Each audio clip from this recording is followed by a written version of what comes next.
calm voice stops a room faster than a shout. In a team meeting that turns sharp, when someone sneers and the laughter bubbles up, the crowd is primed to pick a side and the conversation spirals because everyone feeds the heat. Most people meet disrespect with louder disrespect. When a driver honks and you honk back, or a colleague cuts you off and you snap, the anger grows, the adrenaline spikes, and the original slight becomes a scene. One steady line changes the whole script. In a cafe where two strangers start to argue, a quiet, composed comment aimed at the behavior, not the person, often makes the offender recoil and leaves everyone else looking awkward instead of joining in. It doesn't have to be dramatic or mean. Later you'll see 3 short scenes that show the exact tone and phrasing that pulls the air out of disrespect, and you'll hear why those few calm words work when everything else fails. Recognizing disrespect before reacting. People snap back faster than they think when they feel slighted, and that sudden heat is easy to mistake for clear-cut disrespect.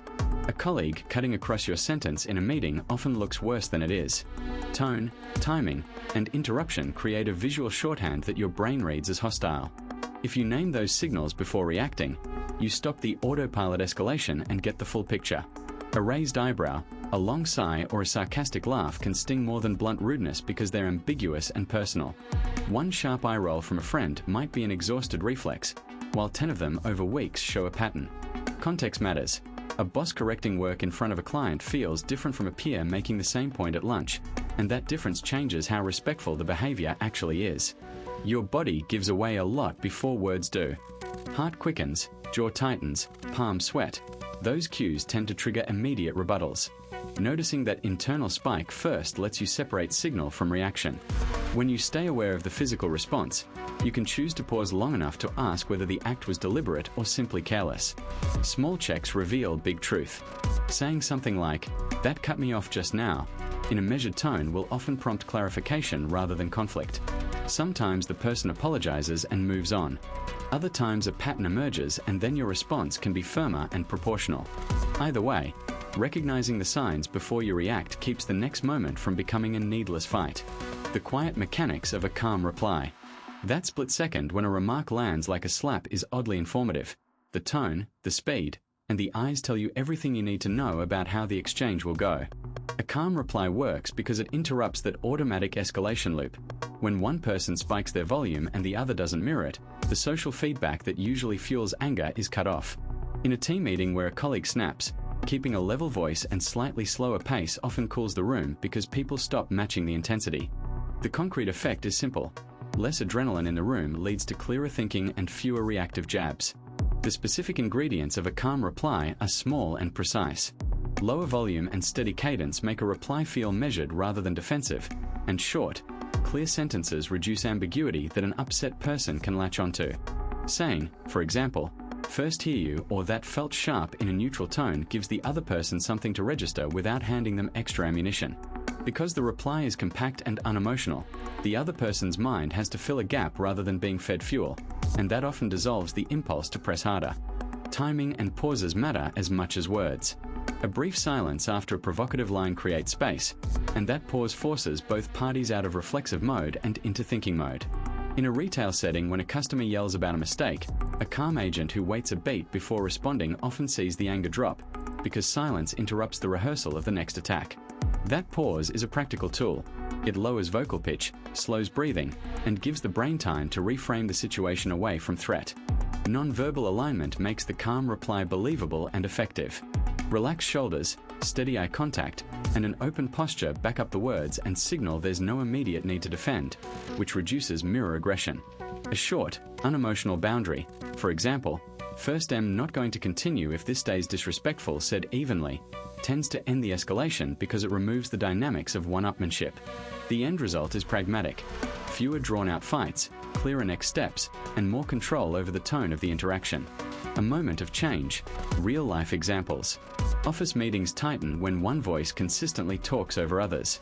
Studies of workplace dynamics show that interruption often breeds louder interruption, and that pattern is what keeps disrespect alive. A middle manager first worked with Stop the Cycle by pausing, lowering her voice, and saying, in a steady tone, "First'll finish my point." The room quieted.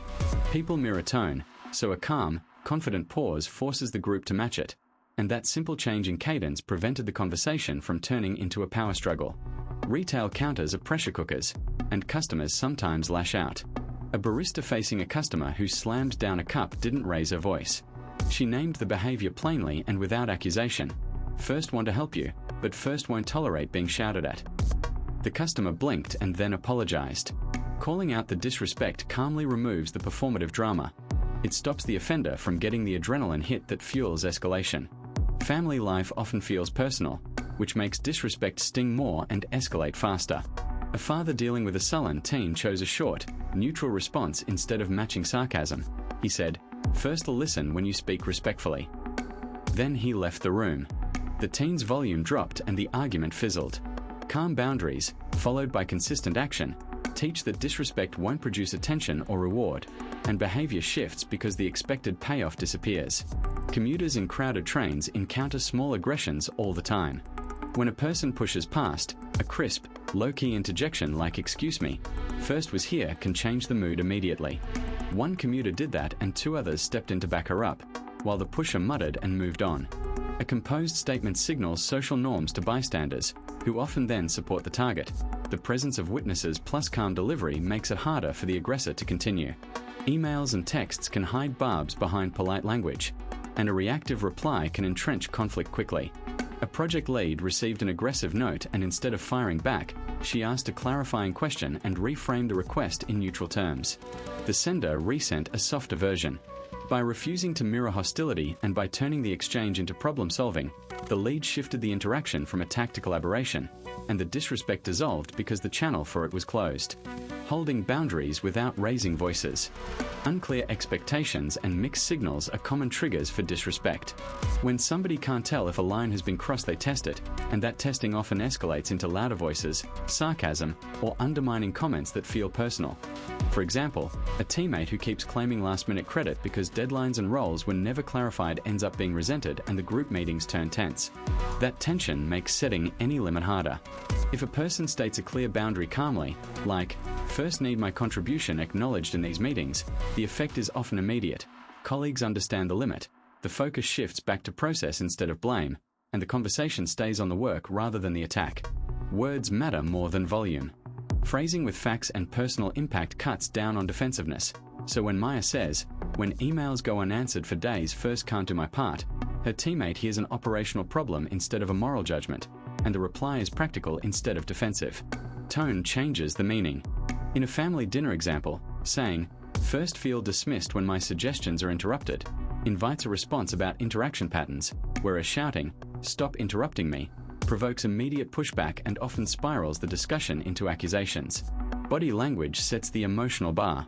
A steady posture, deliberate pace, and an even volume give the other person physical cues that escalation won't be matched. So when Omar pauses before answering and keeps his hands relaxed during a tense debate, others tend to mirror that calm and the room cools down.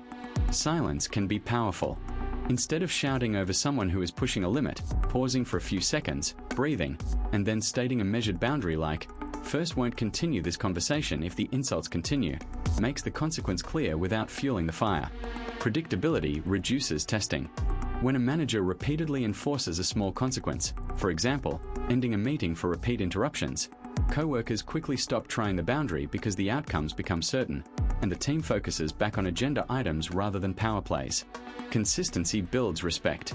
Likewise, if a friend keeps borrowing a car and the owner calmly says, "First can't lend the car tonight because first need it," and then follows through by keeping the car home, the relationship preserves honesty and trust instead of turning into resentment over unmet expectations. Training the calm response. Habits and practice. Automatic bodily reactions to disrespect show up as tension in the jaw or a quickened pulse, and that makes conversations go sideways before words land.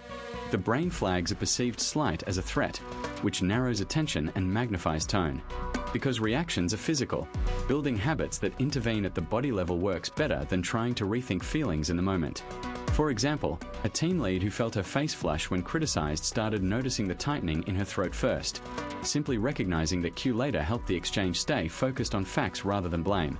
Small, repeated routines shape responses over time. One HR specialist first began naming her emotion internally the instant she felt it, annoyed or dismissed, and the name softened the surge. The effect was subtle but real. Labeling reduced her urge to snap back, which kept meetings from escalating into side arguments. Another concrete routine came from a school counselor who used a 3-second pause before replying to parents. The pause broke the habitual rebound and turned sharp comments into quieter, clarifying questions. Practice outside crisis moments makes the calm response more available under pressure. A salesperson rehearsed a few neutral phrases with a friend during coffee breaks and then used them during a tense negotiation. The rehearsal meant the phrases came out even when stress rose. Repetition in low-stakes settings builds a reflex. Role-play with a colleague, or quietly run through scenarios while walking, and the next time someone cuts you off in conversation, you'll find the practiced restraint feels familiar rather than forced. Tracking small wins helps the habit stick. One teacher started a simple log: what triggered the reaction, what she noticed in her body, and what happened after she waited. Over a month, the entries showed fewer blown-up exchanges and more productive follow-ups. People who use cues, like a wristband or a note on their desk, report the cue shifts attention in the moment, making practice pauses and labels easier to apply. The pattern is clear, consistent, specific practice changes automatic responses, and changed responses change outcomes. We've all felt that prick of being talked down to. Keeping your voice calm, naming the behavior, saying something like "first don't appreciate that tone," and following with a short, neutral boundary or a redirecting question breaks the rhythm of disrespect. The steady tone plus a clear, brief line makes people pause and usually stops the escalation before it starts. Remember the coworker who cuts you off in meetings? When you lower your volume, say one sentence: "First I'd like to finish this point," and then pause. The interruption often collapses, the room relaxes, and you get the floor back. A calm, visible boundary works because it removes the drama and replaces it with clarity. It feels odd the first few times to keep your face steady and not match the heat. If that landed for you, there will be a short follow-up showing 3 exact one-liners and quick role-play clips for family dinners, team calls, and street-level sarcasm so you can try them in real moments. Subscribing makes it easy to catch those demos, and mentioning one real situation below will help shape the next video.